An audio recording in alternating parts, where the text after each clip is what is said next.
इस प्रकार हम फिर एक होंगे। परमात्मा ने 600 वर्ष पहले कह दिया था धर्मदास, कलयुग जब 5500 वर्ष बीत जाएगा उस समय परमात्मा ने कहा कि हम ही आएंगे। अब वो परमात्मा न्याय दास को इस योग्य समझा होगा, भेज दिया, लेकिन पावर और शक्ति और सहयोग उसी का है, कबीर भगवान का। अब फिर दूसरे शब्दों में कबीर परमात्मा कहते हैं, मम संत मुझे जान मेरा ही स्वरूपम, मेरे संत को मुझे ही जानना, मेरा ही स्वरूप समझना। गुरु को परमात्मा के तुल्य ट्रीट करना, तब तुम्हारी समस्या हल होगी।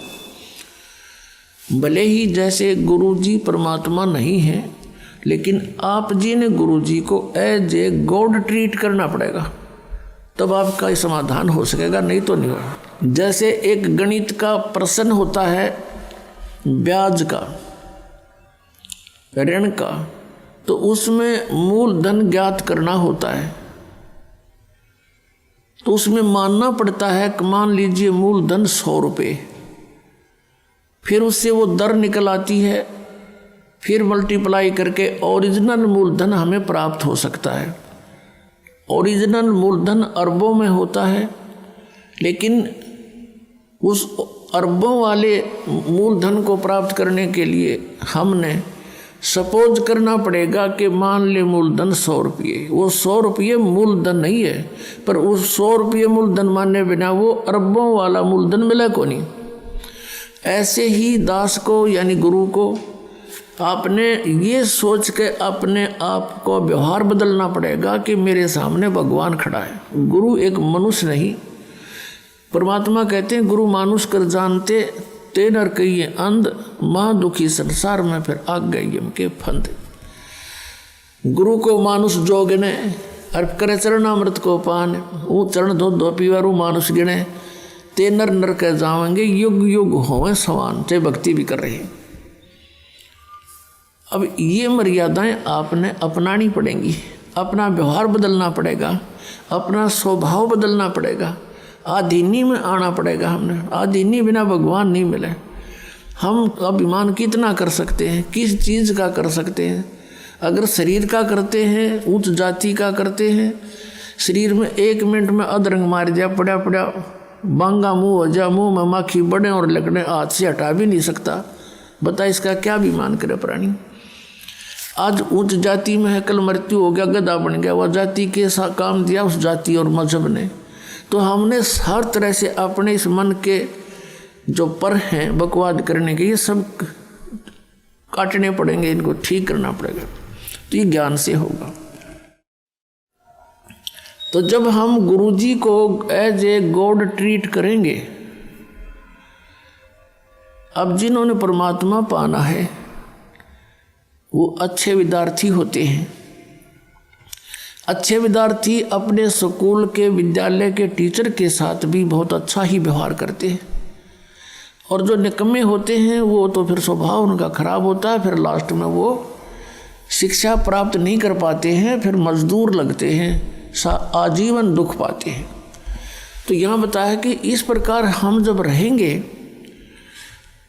गुरुजी को ये मानकर बैठे कि यहाँ मान ले इस दास के स्थान पर और कबीर परमात्मा आ जा, जो भगवान है हमारे सबके पिता, तो आप कैसे व्यवहार करोगे? ये थोड़ी सी सोचने की बात है, क्योंकि हम परमात्मा के लिए चले हैं और परमात्मा को पाने के लिए परमात्मा के साथ हमें एक डील भी करना सीखना पड़ेगा। क्योंकि हम डील ठीक ना करके तो वहाँ से यहाँ गिर गए, और अब भी हमारा ऐसे ही व्यवहार हुआ तो भगवान कैसे एक्सेप्ट करेगा अपने को? आज्ञा का पालन हो, नम्रता हो, गुरु के अंदर कोई दोष दिखाई नहीं देना चाहिए किसी भी प्रकार से। आप कितने समझदार हो सकते हो, आप कितनी बुद्धि रख सकते हो, आपको अपने का नहीं पता कल क्या हो जाएगा, और दूसरे के विषय में हम सोचते हैं, तो ये हमारी नालायकी है। तो इस प्रकार अपने अंतःकरण के इस जो विचार हैं इनको भी हमने शुद्ध करना। ये शुद्ध कैसे होंगे? जब तक आप गुरु जी को परमात्मा के तुल नहीं देखोगे तो सफल नहीं हो पाओगे। तो ये नियम है कुछ। तो कहने का भाव ये है कि जिन महापुरुषों ने परमात्मा पाना वो तो इब के निकल जाएंगे सब, इब के घनी आसानी से निकलोगे। और प्रत्येक कलयुग में इस बिचली पीढ़ी में अरबों खरबों प्राणी परमात्मा पार करते, मनुष्य जीवन दिला दिला के उनको फटाफट। लेकिन नियम में रहना पड़ेगा। भक्ति बहुत आसान है। नाम उठत नाम बैठत नाम सोवत जागवे, नाम खाते नाम पीते नाम सेती लागवे। अब इसमें हमें भक्ति में बाधक क्या क्या चीज़ें हैं? भक्ति में बाधक हैं, हमें लोग दूसरों को देखम देखा विवाह पर खर्च करते हैं। जिसके 2 पुत्रियां होगी उसकी नींद हराम हो जाती है जब वो युवा होने लगती हैं इनके विवाह के लिए। इसमें कुछ एक तो ऐसे लोग हैं कि कई कई लाख रुपए विवाह में खर्च कर देते हैं, तो वो टेंशन उनको भक्ति नहीं करने देती। फिर कोठी बनाने की होड़, लंबी कार लेने की होड़। तो ये इस ज्ञान से ये मन के जो फैलाव है ये कम हो जाएगा, ये खत्म हो जाएगा, इच्छाएं समाप्त हो जाएंगी। और बेटी का विवाह, बेटों का विवाह हमने बहुत सिंपल वे से करना चाहिए। पुण्यात्माओं, यदि आपने इस मार्ग पर सफल होना है, दास के एक एक वचन पर लक्ष्मण रेखा समझ के आपने कार्य करना पड़ेगा। और फिर आप पार ना हो, गारंटी देता दास लिखवा के ले लो मुझसे, इतना आसानी से पार।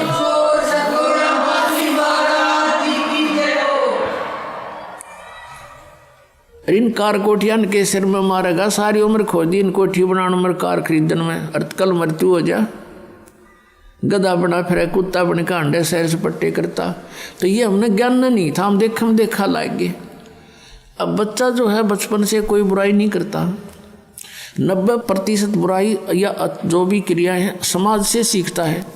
अब देखा कोई बालक ऐसे सिगरेट पी रहा लंबी लंबी करके, तो दूसरा भी शुरू करे, जबकि उसको एक्सेप्ट नहीं करता शरीर उसका। पहली बार पीवा आँखों में पानी आवे है, फिर लेकिन देखा फिर चाहे कुछ भी हो करना ही है, वो दिखाना मैं भी पीता हूँ। तो ये बकवादें छूट जाएंगी। हम सबसे पहले सब बुराई हटानी पड़ेंगी, फिर वो टेंशन खत्म हो जाएगी। जैसे मजदूर है बेचारा, अब वो काम कर रहा है, अब उसको टेंशन है कि 2 बेटियां ब्यानी हैं, कैसे करूँगा, उससे ये लाना है, उससे ये लाना है, ऐसे करूँगा, कहाँ से पैसे लूँ। और फिर जब ये समस्या परमानेंट हल हो जाएंगी कति। और वैसे नहीं, ये ज्ञान होगा। जैसे आप किसी से दहेज लेते हो, तो वो दहेज कोई वैसे थोड़ा ही है, उसका पैसा आपके ऊपर ऋण हो गया हो। अगले जन्म में मनमानो उसका गधा बन कर देना पड़ेगा आपने। परमात्मा कहते हैं तुमने उस दरगाह का मैल नहीं देखा और धर्मराज के तिल तिल का लेखा। एक एक पाई का हिसाब करना पड़ता है वहाँ पर। तो हम क्यों सिर में दर्द करें? 2 रोटी खानी, 2 कपड़े चाहिए, सारे साल में कुर्ते पजामे, बस काम चल जाए। तो इस प्रकार हमने इतना नॉर्मल होना पड़ेगा। ऊंच विचार रखा, भगवान में श्रद्धा बढ़ाए रखकर, फिर भी किसी वस्तु की आपको आवश्यकता होगी, भगवान दूर नहीं। जैसे कल आपको कथा सुनाई थी कि परमात्मा अनंत कोट ब्रह्मांड के स्वामी एक झोंपड़ी में बैठ के और 120 वर्ष बिता के चले गए। 120 वर्ष। और कपड़ा बुनते थे अपने हाथ से, और उससे जो मेहनताना आता था उससे अपने परिवार का पोषण करते थे। परिवार उनका अपना कैसा था? एक मुंह बोले माता पिता थे 2, जो कमल के फूल से उनको उठा कर लाए थे, और एक पुत्र एक पुत्री थी जो मुर्दे जीवित किए थे, एक दरिया में बहता हुआ जा रहा था। शेख तकी एक धार्मिक गुरु था सिकंदर लोधी राजा का, उसको सोचा था कि ये शायद यूं ही मान ले। उसने शर्त रख दी थी कि कबीर कोई मुर्दा जिंदा कर देगा तो मैं इसको अल्लाह मान लूँगा। परमात्मा ने सोचा था यदि एक शेख तकी पूरे मुसलमान धर्म का वो हेड था भारतवर्ष का, कि यदि इसकी बुद्धि ठिकाने आ गई तो सब मुसलमानों को कह देगा तुम भक्ति कर लो, और इनके पास बढ़िया मार्ग है, ये परमात्मा आए हैं। तो उन्होंने इस सोच करके एक मुर्दा किसी ने बहा दिया था। जल प्रवाह कर देते हैं कुछ कबीले, उनको ना जलाते हैं ना दबाते हैं मिट्टी में। तो वह सैकड़ों व्यक्तियों के सामने परमात्मा ने वो आत्मा धर्मराज से छुटवा के वापस के छोड़ इसको वापस और जीवित कर दिया था। और वो बच्चा फिर 12-13 वर्ष की उम्र का था। वो कबीर साहब ने अपने साथ अपने पुत्र के रूप में रखा था।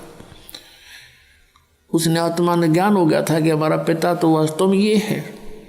ऐसे उस शेख तकी की लड़की थी सिकंदर लोधी के धार्मिक गुरु की, वो कब्र में दबा रखी थी, मर चुकी थी।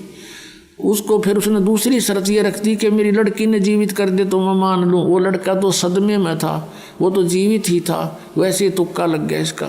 जब जानो मेरी पुत्री जो काफ़ी दिनों से कब्र में दबी पड़ी है, इसको जीवित कर दे। कई हजारों व्यक्तियों के सामने परमात्मा ने कब्र फुड़ा के वह लड़की भी ऊपर से छुड़वा के धर्मराज से वापस जीवित करवा दी थी। जब वो बेटी सामने आके खड़ी हुई, परमपिता ने कहा जा बेटी तेरे पिता के साथ, शेख तकी के साथ। उस लड़की ने 1.5 घंटा प्रवचन किए थे कि ये जनता वालों ये परमात्मा आए हैं। मेरी तो तैयारी हो गई थी पशु बनने की, ये वहाँ से छुड़वा के लाए हैं मुझे और जीवित किया, तुम भी आ जाओ शरण में। तो उस बेटी ने कह दिया था मेरे को तो अपना पिता मिल गया जिसकी मुझे खोज थी, वो अपने उस संसारिक पिता के साथ नहीं गई थी।